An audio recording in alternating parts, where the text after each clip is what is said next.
evidence or ng mga documents from PNP. Noon pa, kaya nga hindi ko naniniwala na walang kooperasyon na ginawa ang gobyernong ito sa ginawang investigasyon ng ICC. Deny sila ng deny, pero pang-ilalim, ginagawa nila yung kooperasyon. Sinabi na ni Senator Arme, di ba? Saan hinaos yung mga taga-ICC? Doon sa, ano yan? Raffles, Baidas Hotel, Diamond Hotel, at whose expense? Ano yung natin kung at whose expense yun? Sino na-accommodate sa kanila? Diba, gobyerno rin natin. Sir, may information about your warrant? Wala ko informasyon. Bahala na. Kung merong warrant, sige. Tingnan natin. Sir, but how are you preparing? Dito sa Luzon, sir? Nakakampanya ka dito sa Luzon? Or more on... Oo, nagkakampanya ako. Limited? Walang limit. Kung saan may imbitasyon, doon ako. Nagkataon lang na marami tumutawag sa akin ng mga mayor sa Mindanao at saka sa Visayas. So, nandun ako sa imbitasyon nila. Pinuntahan ko sila.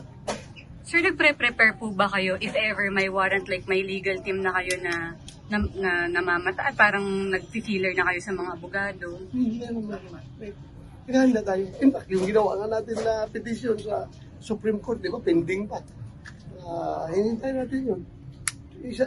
That's one of my preparations. Yung ginawa natin petition sa Supreme Court.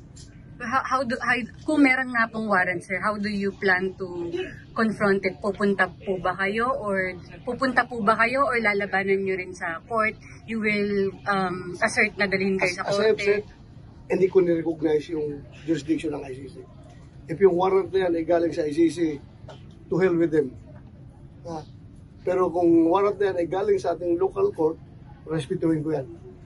Kapag galing sa Supreme Court o galing sa RTC, respetuhin ko yan. Pero kung galing sa ICC... So same yung stand nyo, sir? Same lang yung stand nyo? If it's coming from ICC, no.